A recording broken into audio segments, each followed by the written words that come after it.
Buenas noches, ¿cómo están ustedes? Qué bueno que se están conectando, gracias por conectarse a todas esas personas que siguen a la plataforma de Orlando Times News.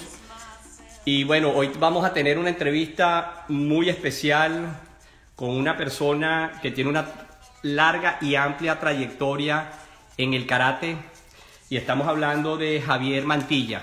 Javier Mantilla es un venezolano, él tiene 55 años y él tiene una actividad de mucha responsabilidad en la actualidad. Él es entrenador del equipo del team de Estados Unidos. Entre otras actividades, Javier se ha desempeñado como entrenador de campeones mundiales, así como lo escuchan. Él ha entrenado a Antonio Díaz, entre otras personalidades también destacadas del karate. Ha sido entrenador certificado de la WKF, de la Federación Mundial de Karate en kata y en kumite. También él es entrenador certificado de la Federación Asiática de Karate en kata y en kumite. Asesor del equipo nacional de China y de la Universidad de Beijing. Y director de la Comisión de Arbitraje de la Federación Panamericana, la PKF. También es asesor técnico de las federaciones nacionales de muchos países como Canadá, Colombia, Chile, Ecuador, Francia, República Dominicana, Panamá, Hong Kong, Macao, Taiwán y Nueva Caledonia, entre otros. Vamos a conectarnos con Javier. Ahora sí. Perfecto. Bueno, vamos a tener una entrevista muy interesante, porque además que la experiencia que tiene Javier... Ya. Buenas noches, Javier. ¿Cómo estás? Buenas noches. ¿Cómo estás? Oye, qué bueno y honrado de tenerte por acá en la plataforma de Orlando Times News. Bienvenido. Muchas gracias por esta oportunidad. Un saludo cordial para ti y para toda la gente que sigue a Orlando Times. Y bueno, estamos aquí a tu orden, a tu disposición por los próximos minutos para compartir acerca de karate y acerca de muchas experiencias. Gracias por la iniciativa que tienes a través del Orlando Times, me parece bastante positiva y bueno, llega a todos los niveles, no solo la parte deportiva. He seguido el trabajo que vienes haciendo, te felicito, que sigan los éxitos, que solo el principio para ustedes. Gracias, muchas gracias.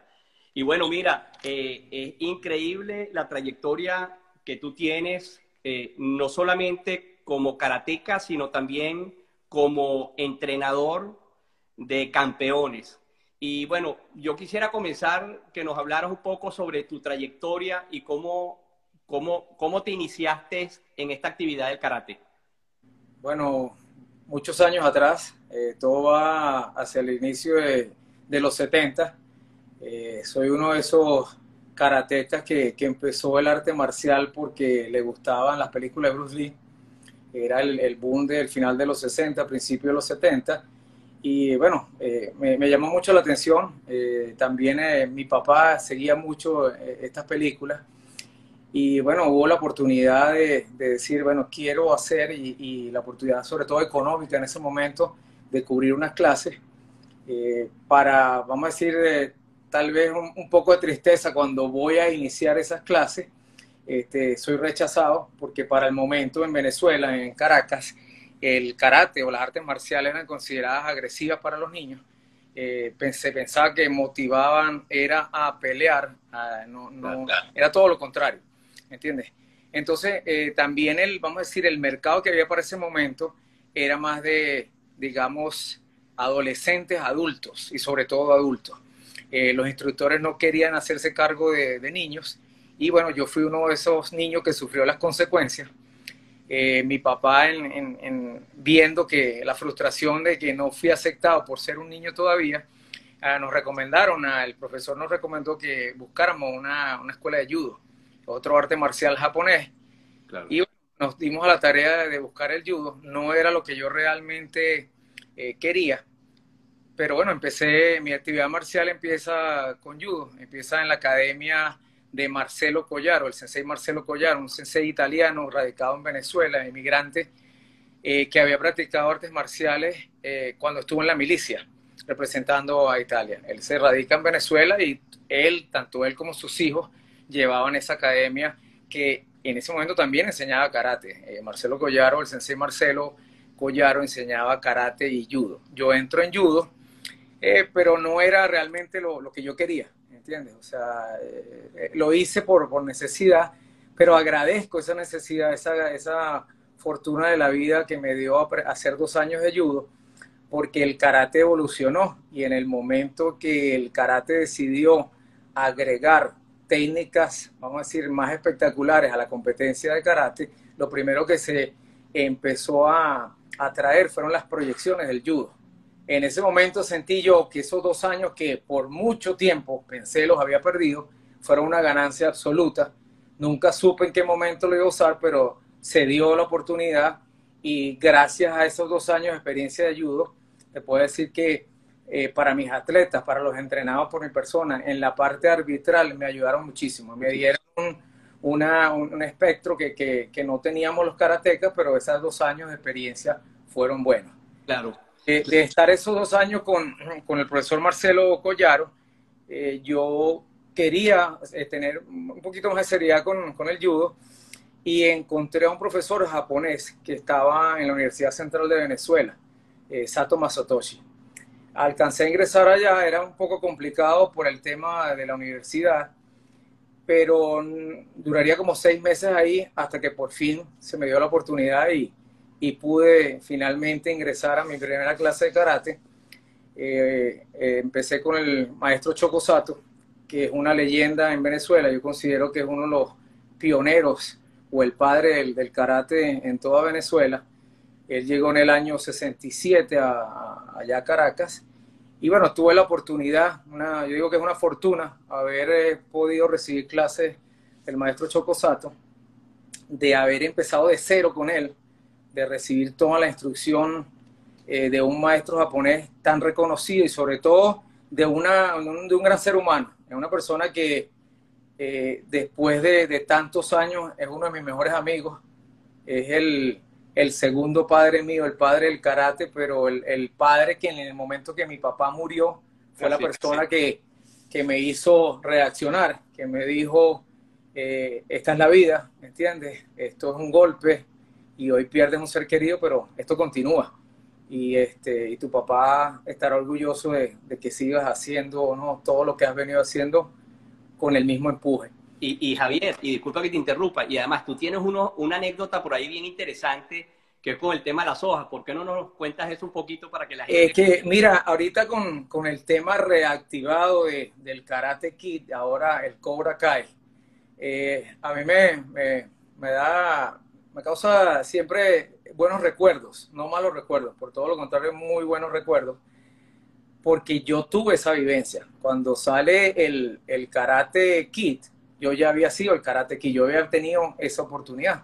Estoy hablando del año 84, el maestro Sato siempre estilaba tener un asistente en su escuela, que uno como alumno veía el asistente es el que ayuda a dar las clases, da los calentamientos o se encarga de simplemente estar en la mano derecha del profesor, pero realmente nunca vi qué había de trasfondo de ese. Cuando el maestro Sato me dice a mí que si estoy a la disposición de ser su asistente, yo no sabía si estar contento o estar temeroso. Realmente fue una sensación extraña. Y se lo comenté a mi papá y me dijo, váyase. Me dice, váyase, empiece el mismo lunes. Le están ofreciendo eso, aproveche la oportunidad, es única. Claro. Usted va a ver que no se va a quejar. Y nunca va a decir, oye, ¿por qué? ¿Entiendes? ¿Por qué hice esto? ¿Por qué no? Fue duro, es una experiencia increíble que marcó mi vida. Yo pienso que lo más importante de haber sido asistente del maestro Sato es lo que él me enseñó para la vida. El complemento de mi casa con el complemento de ese ídolo, ese maestro que me formó a enfrentar las cosas de otra manera, ya fuera de mi casa. Tú ayudabas en tu casa, yo ayudaba, a nosotros una semana me tocaba a mí poner, por decirte, los platos, lavarlos, ¿entiendes? Las cosas, pero ya aquí llegó él, que el primer día, bienvenido, ¿cómo estás? Este es tu cuarto, ahora vamos a hacer el recorrido. Y el recorrido empezaba a las 5 de la mañana. A las 5 de la mañana había que abrir el dojo, porque había clase a las 6. Y yo decía, bueno, desde las 6 hasta las 11, ¿qué voy a hacer yo? Que era la próxima clase. Eh, no, la verdad no debió hacerme la pregunta porque vino la respuesta inmediatamente. Terminando la clase a las 7 de la mañana, vi al maestro mío en shorts, en franela, descalzo, con un tobo, con jabón, con cepillos, y me dijo, vamos al baño, al vestuario de los caballeros. Y dije, sí, ¿y qué vamos a hacer allá? Ya tú vas a ver qué vamos a hacer allá. Entonces me enseñó él, por ejemplo, a limpiar una poceta, a limpiar un urinario, a limpiar las paredes de las duchas, y dijo, bueno, aquí está, bienvenido. Vida. Aquí empieza esto ser asistente.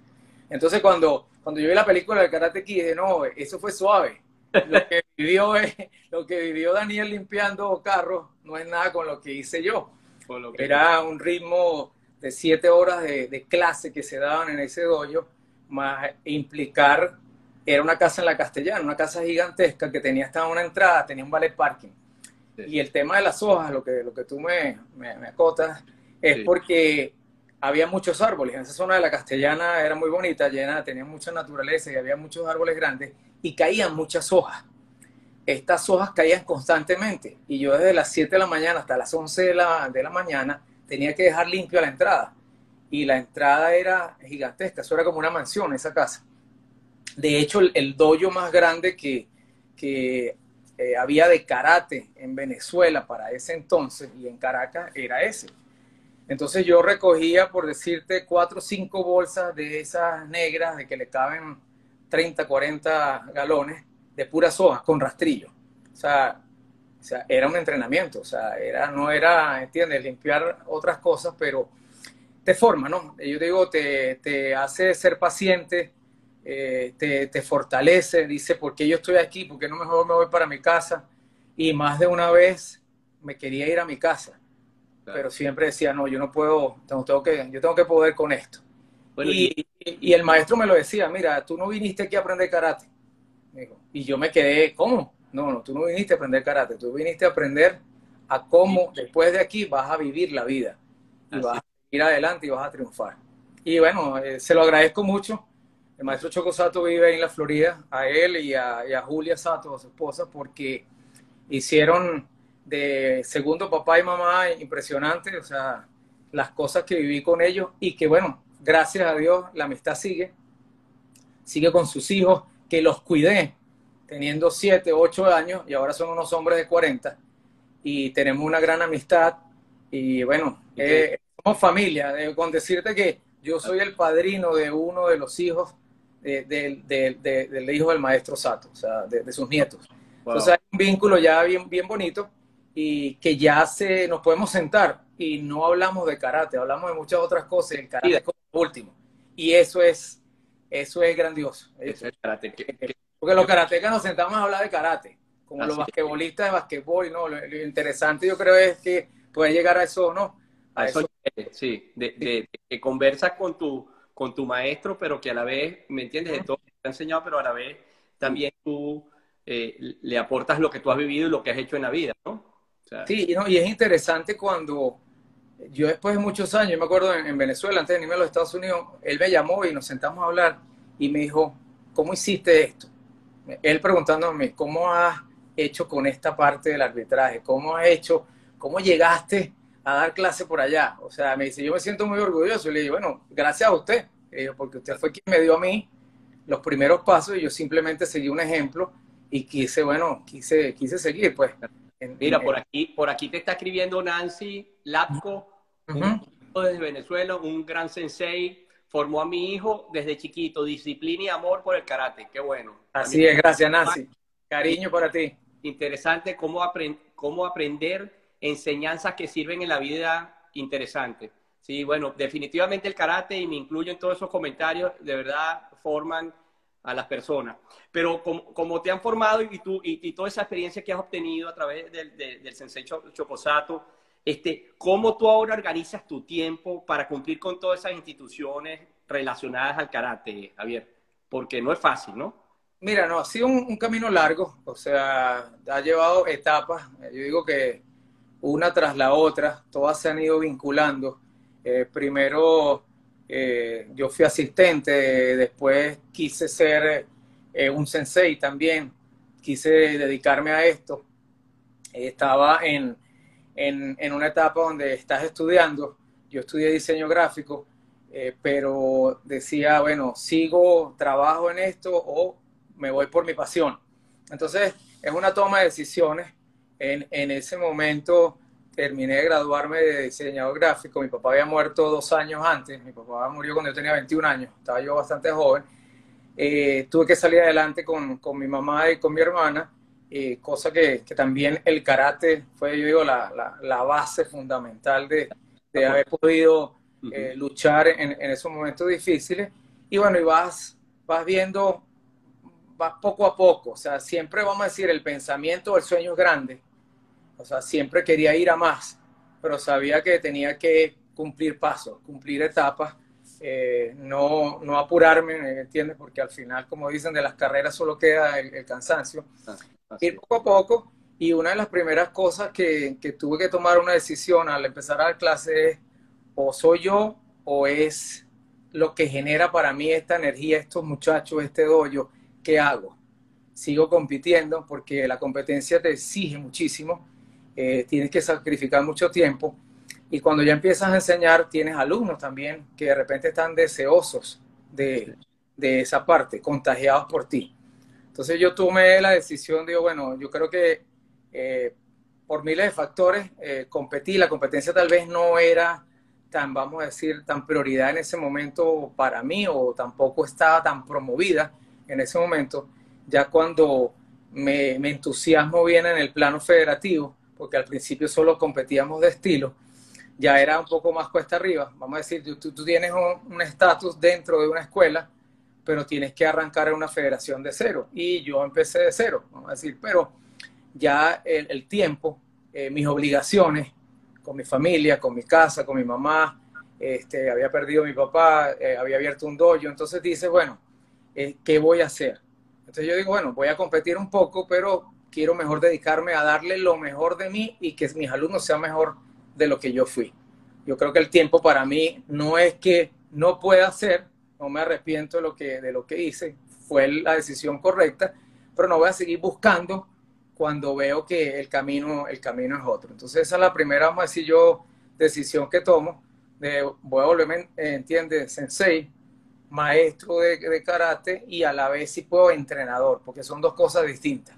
Así es, y quiero que nos hables sobre eso, porque estuvimos hablando antes de la entrevista, y sí, me estabas hablando de esa gran diferencia, y definitivamente es como tú me estabas comentando, pues, sí.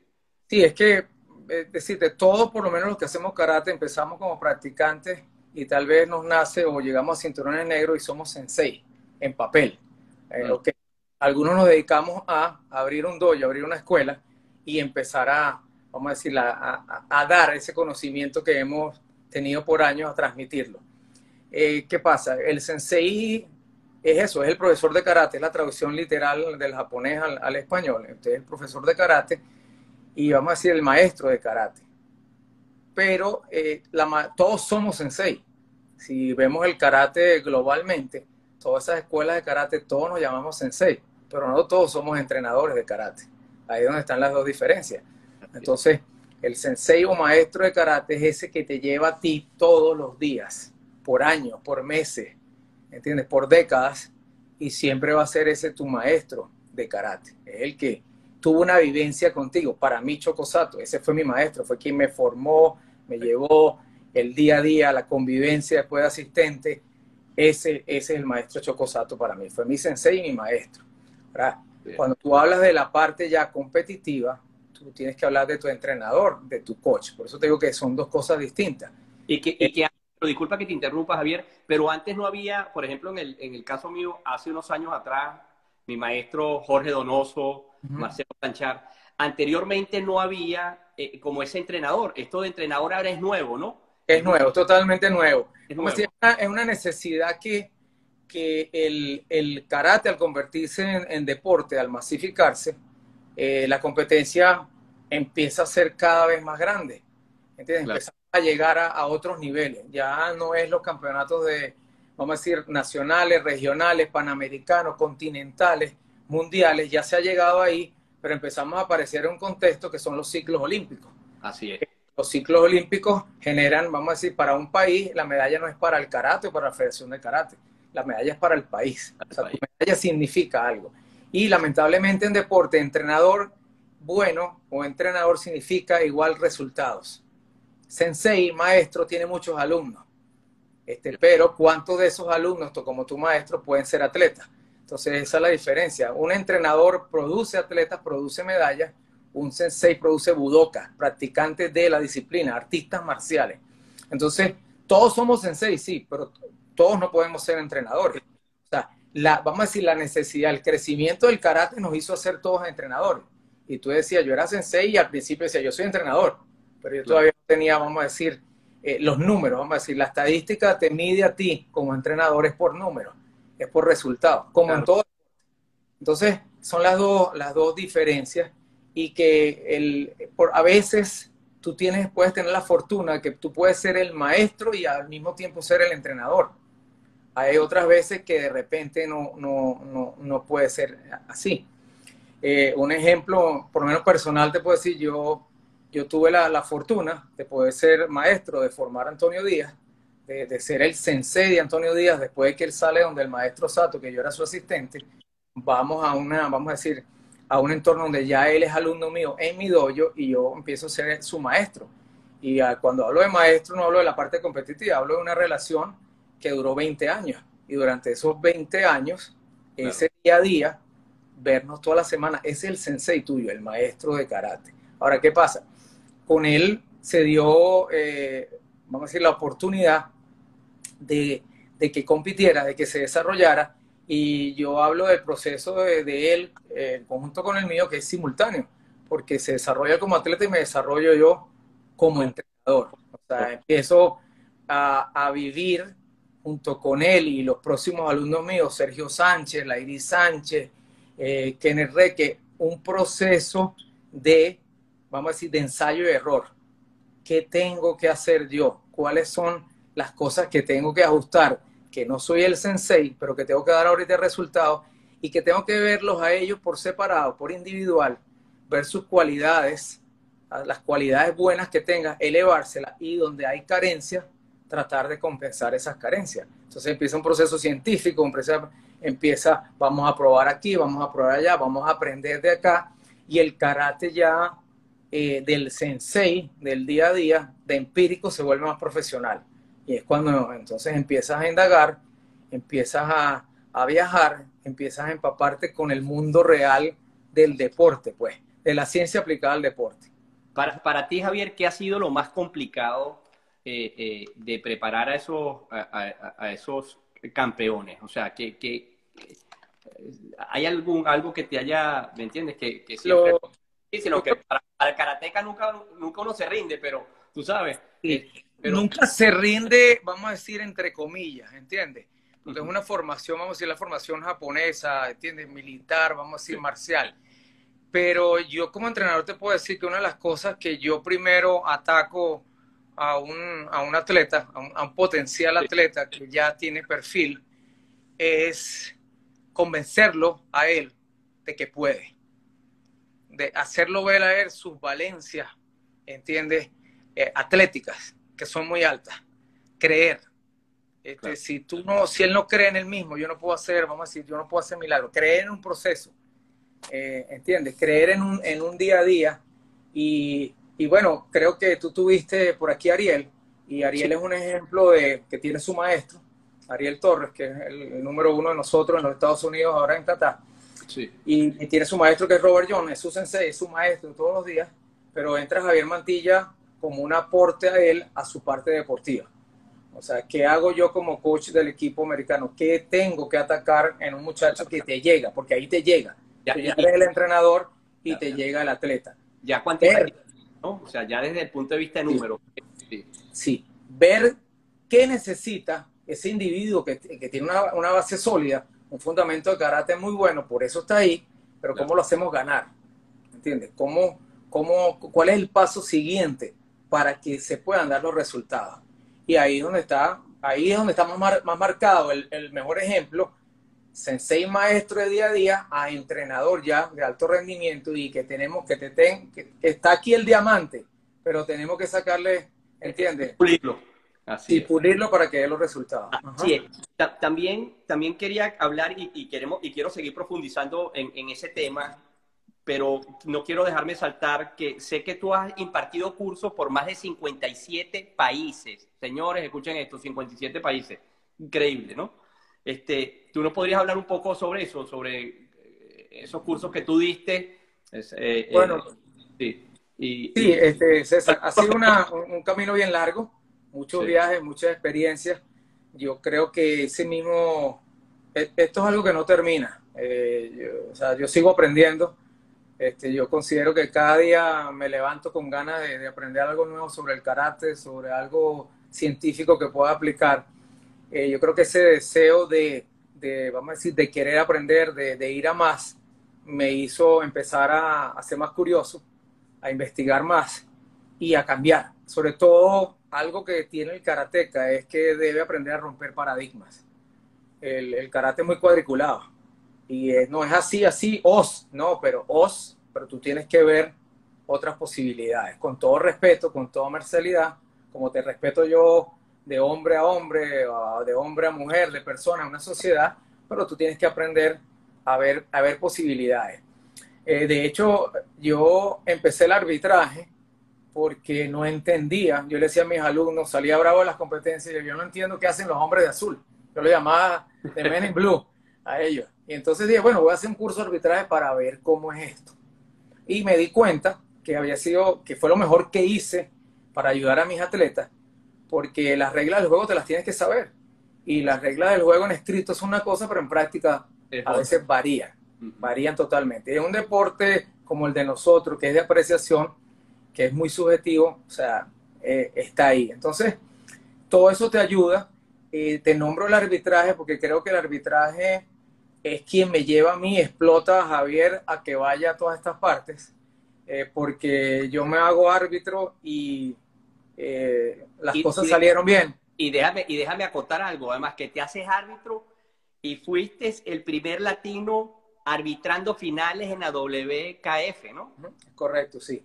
Yo me hago árbitro panamericano, que muchos en ese momento me decían cuando empecé, esto es una carrera de años, yo solo oí negativismo cuando yo fui a hacer mi primer curso. Y afortunadamente, gracias a Dios y al trabajo, logré ser árbitro panamericano en menos de un año y teniendo una licencia panamericana la máxima que me permitía ir al mundial, obteniéndola en septiembre del año 98 en Buenos Aires.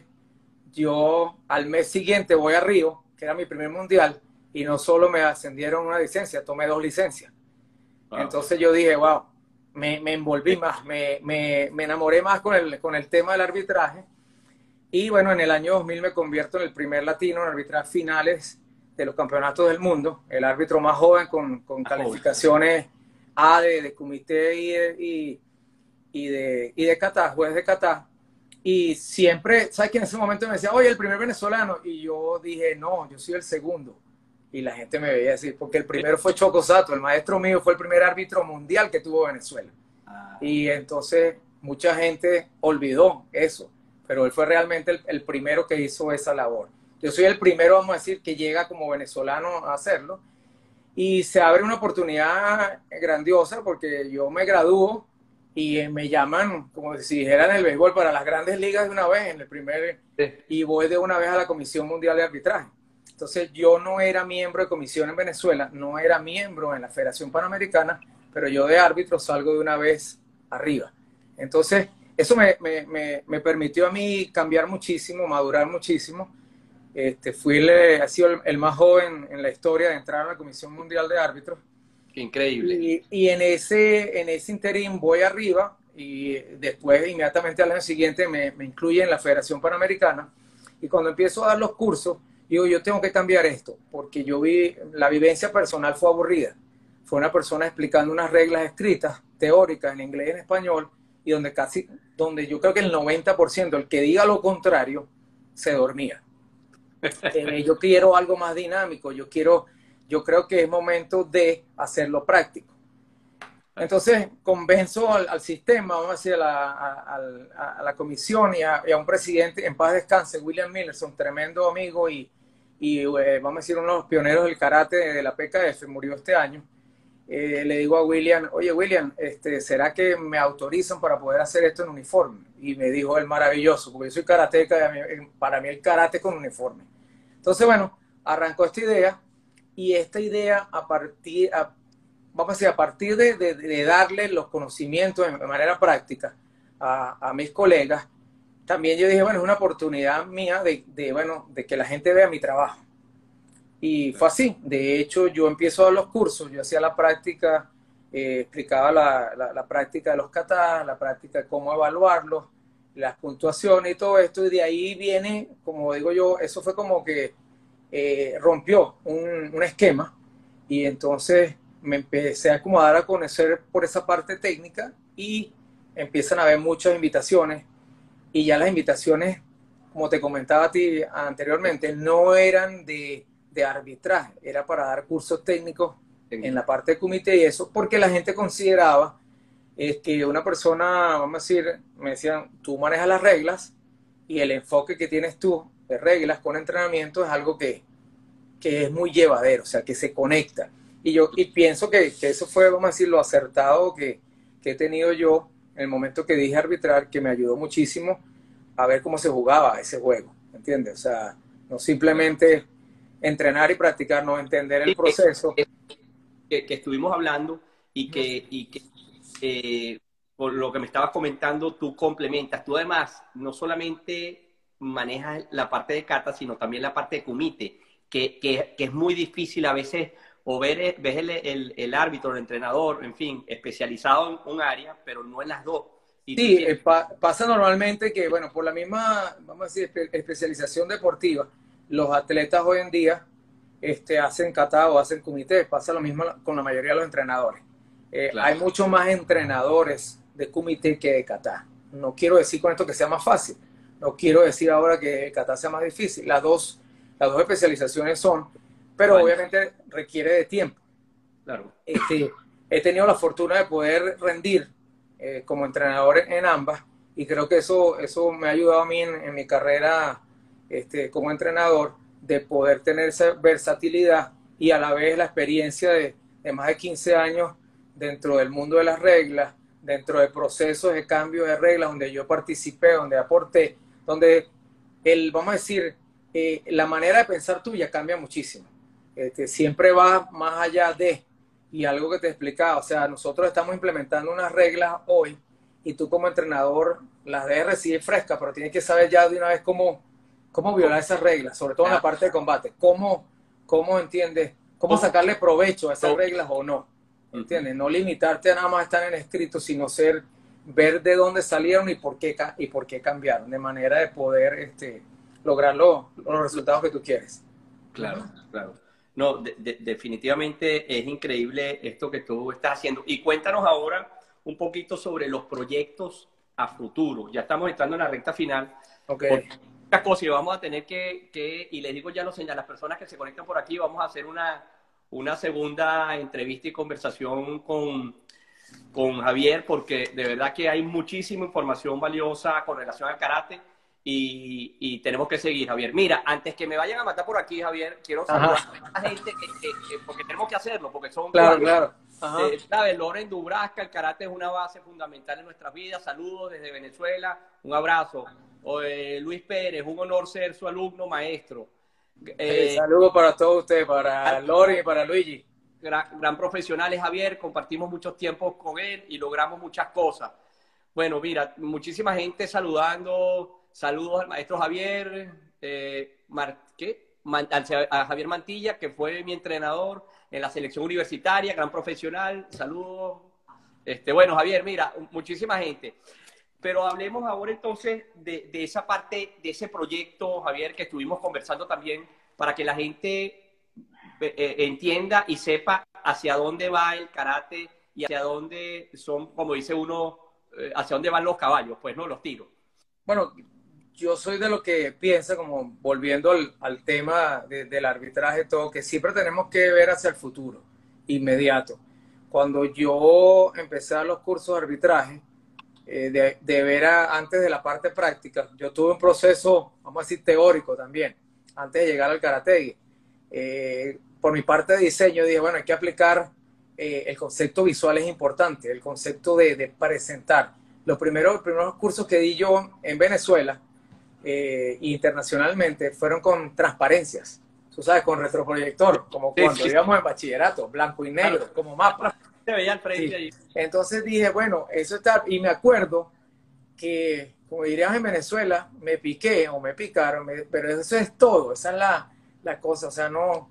Entonces yo dije, no, hay más, pero vamos poco a poco, hay que adaptar, vamos a decir, el público karateca, es difícil.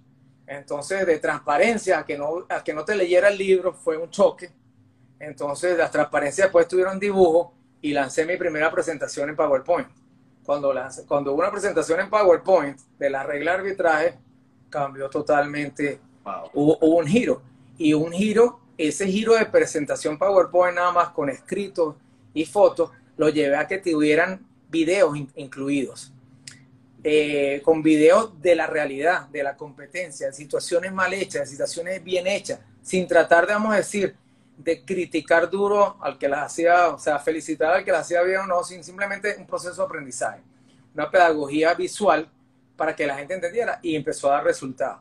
De hecho, yo hice un proyecto, en ese momento se quedó frío, yo hice un audiovisual para la Federación Mundial de Karate que era para que tú entraras, un proyecto de multimedia. Tú entrabas y veías las reglas en 3 idiomas, en los 3 idiomas principales del karate, francés, inglés y español. La manera era que tú navegaras y que tú no tuvieras que ir del artículo 1 al 15, sino pudieras ir directamente en faltas, en penalizaciones, en puntos, que son 3 puntos. Y, vamos a decir, jugaras, te alimentaras en tu casa sin necesidad de ir a hacer un curso. Siempre me ha gustado esa parte de ir como viendo qué hacen otros deportes, y algo que me llamaba la atención primero son las apps, las aplicaciones. Hay pocas aplicaciones de karate. Después tengo 2 amigos, Ricardo Guerrero, buen amigo, y surgió esta idea de crear lo que se llama Virtual Karate World, o sea, como quien dice, el karate virtual, el karate del mundo virtual. Estábamos hablando ya de esto. Recuerdo que estábamos juntos en París este año, que fue el último evento que fuimos como Federación Americana con el equipo nacional, y tenemos que hacerlo, y vino todo este tema de la pandemia y se juntó el hambre con las ganas de comer. Entonces era el momento vamos a apurarnos, vamos a lanzar esto. Claro. Es un proyecto de tiempo, llevamos desde mayo. ¿Cuál es la idea de nosotros? Proveer clases los fines de semana, clases de kumite y de kata separadas, y empezamos con los mejores. Teníamos que arrancar con los que están en la palestra internacional, porque el mundo del karate, o los seguidores, vamos a decir, por las redes sociales, siguen atletas, siguen nombres, no siguen entrenadores por lo general. El entrenador es como el segundo, ¿entiendes? Pero primero sigue los nombres. Tú sigues a LeBron James, seguías a Michael Jordan, sigues a Messi, a Pelé, ¿entiendes? Pero ¿quién entrena a esto? Entonces es como que es el secundario. Entonces atacamos un primer mes en mayo con puros campeones mundiales, con pura gente súper renombrada, tratando de darle forma a este proyecto que ya empezó en mayo, que aún está joven, está bebé, pero que va bien, va por el camino. Hemos llegado a varios países, ya tenemos entrenadores también, ya dividimos la parte de kata en 2 escuelas, vamos a decir, una de Chito y Goyo, que son similares, y una de Choto. Hay 2 clases los sábados, después viene la de Kumite, y ahora estamos emprendiendo esta semana dentro de la Academia Mundial Virtual. Estamos acogiendo academias. Por decirte, puede ser la Academia de Karate del Orlando Times, que va a tener su academia ahí, y tú como academia, para que entendamos un proceso, que no tenemos que ir en contra del proceso. Yo creo que tenemos que unirnos a la tecnología. Así es. El karateca, que yo no voy a hacer karate a distancia, que yo no me voy a poner enfrente de un televisor, pero lo han hecho tenistas profesionales, lo han hecho basquetbolistas profesionales. O sea, el aprendizaje sigue. El tema virtual lo estamos viendo nosotros, el mundo, por la pandemia, pero ya había conferencias a través de Zoom. De las plataformas. Hace mucho tiempo. ¿Por Sí. qué? Porque es más fácil a nivel de costos reunir 300 personas, todas en 50 países del mundo, con un conferencista que hacer viajar esas 50 personas o 500 personas o las que sean. Así es. Entonces, claro, entendemos, es un deporte, hay cosas que se pierden. El cambio fue brusco, fue violento porque fue... Las cosas evolucionan, o sea, y hay Sí. que aceptar los cambios, ¿no? Pero O es sea, lo que te digo, tenemos que romper paradigmas. Y así. con la academia lo hemos vivido. La gente, que usted que es un negocio. El negocio, la vida está llena de negocios. Así es. ¿Entiendes? Todo es un negocio, el dojo es un negocio, las competencias virtuales, todo. Yo siempre digo, mira, todos vamos al supermercado. Todito. ¿Entiendes? Y tu valor, tu trabajo, o sea, ese trabajo tiene un valor. Ahora, las personas deciden si invierten o no, cuánto quieren, cuánto más quieren gastar, cuánto menos quieren gastar. Pero nosotros ofrecemos un servicio y yo creo que como servicio, como una parte de innovar dentro del karate, porque esto no es nuevo en otras profesiones, en otros campos profesionales. Bueno, estamos ahí, estamos luchando, no ha sido fácil, pero súper bueno, sí. No, yo desde aquí, de verdad que bueno, todo el apoyo a ese proyecto, bueno, desde que lo comenzaste hace un tiempo, me pareció fantástico y tienes aquí todo el apoyo de la plataforma Orlando Time News y tú sabes que nosotros tenemos, como te comenté también, las actividades de Karate Weekend, que la estamos haciendo con el Sí, que me parece maravilloso con el Sensei Noli, sí. Y parte de este proyecto, no solamente ahorita, por supuesto, se está impartiendo de forma gratuita, entendiendo que la comunidad necesita empuje y distracción en estas situaciones de coronavirus, pues del COVID-19. Pero por supuesto el proyecto va más allá y van a establecer conexiones, porque eso era algo que yo vi durante los años que yo he tenido haciendo karate, humildemente, siempre veía como que posiciones diferentes, yo estoy con esto y con otro. La idea, por ejemplo, a través de la plataforma es establecer conexiones y unir a la comunidad del karate. Claro, y mira, el aprendizaje, o sea, es tan rico, vamos a decir, lo que te aporta esta conexión ahorita, que yo no tenga que ir a Okinawa y me conecte contigo con una clase en Okinawa, ¿entiendes? Increíble. Por nada, ¿entiendes? Simplemente por el deseo de aprender, de ver. Y obviamente la pandemia, la ayuda, vamos a decir, al prójimo, inició muchas cosas gratis, ¿ok? Pero ahora vamos a decir, todos los que han iniciado clases gratis de cualquier deporte, de cualquier asesoría, es porque la necesitamos todos unirnos, entender la situación que está viviendo el mundo, pero a la vez dar a conocer el trabajo profesional de muchos. Y bueno, yo creo que ha ido tomando forma, la gente ya ha aceptado un proceso tecnológico y a la vez ese proceso tecnológico tiene un valor. Y ese un valor obviamente va a ser, vamos a decir, el pago que eventualmente las personas hagan a estos servicios. Así es, Javier. Javier, estamos con el tiempo que es un dictador y Instagram corta después de ya unos minutos, pero seguro vamos a tener no una, sino varias entrevistas por acá y vamos a dar actualizaciones de todo ese proyecto que tú estás llevando a cabo y que sé que ese es el futuro. Y yo lo pienso igual, ese es el futuro y hacia ese es el camino que van a llevar las artes marciales en el futuro.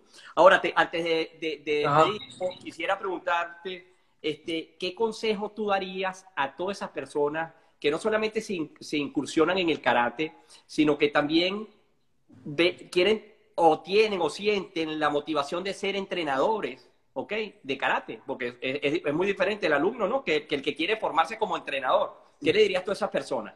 Mira, estudiar. El proceso de aprendizaje nunca termina.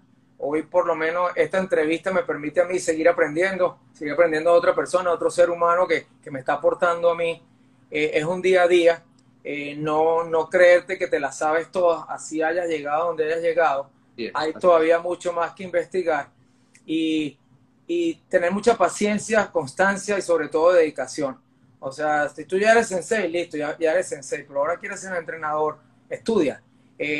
Busca estar con los que saben para aprender de esos que saben un poco más que tú. No porque se lo sepan todo, pero busca, no te niegues tú mismo, no te cierres las puertas. ¿entiendes? Ah, ese no, porque ese no, o porque yo lo viví, mira, me decían, oye, ¿qué te pasa que te acercas a los americanos o a los canadienses? Yo le digo, yo no hablaba bien inglés, pero yo trato de entablar una conversación para aprender de ellos.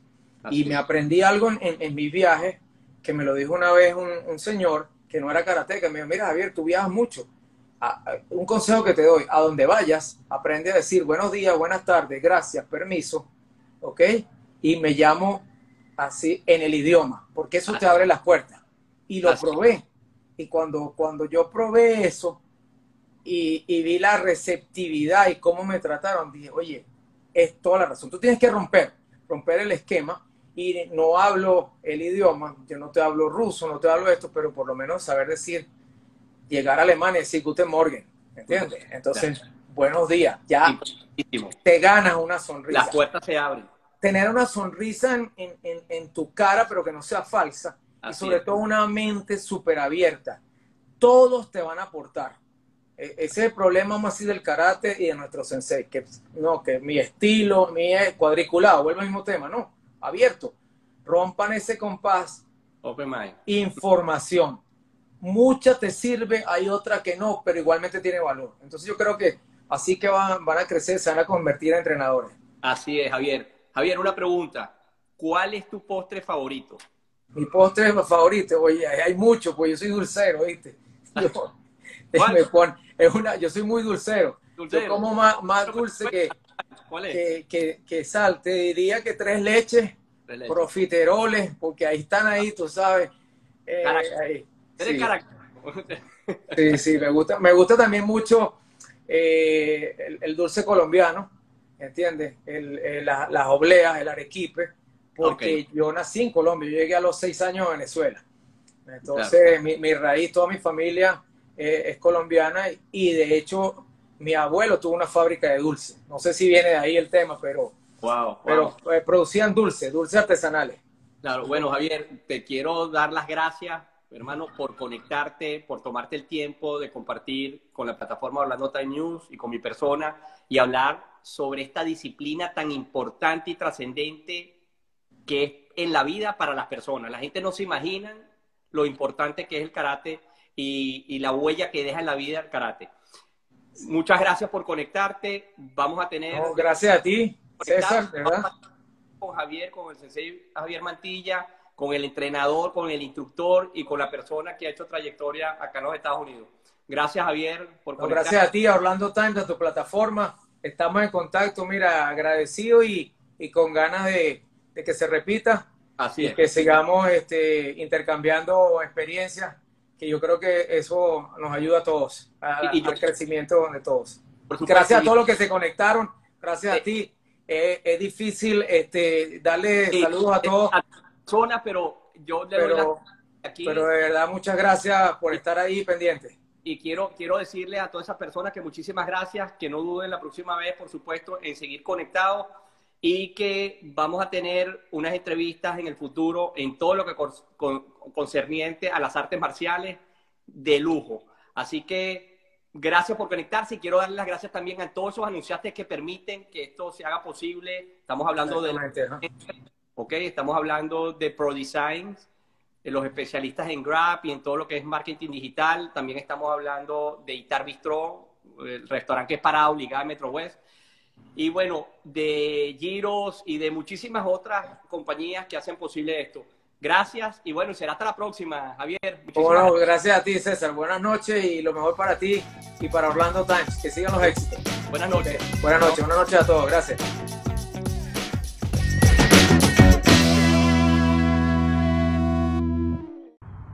Hola, ¿cómo están? Un saludo cordial desde Denver, Colorado. Les habla Javier Mantilla y quiero expresar mi agradecimiento hacia César Castillo y a la plataforma de Orlando Times News por la entrevista que me brindaron esta semana y por el apoyo constante que tienen hacia nuestro arte marcial, el Karate Do. Gracias de parte de mí y de parte de todos los practicantes del equipo de los Estados Unidos de Norteamérica.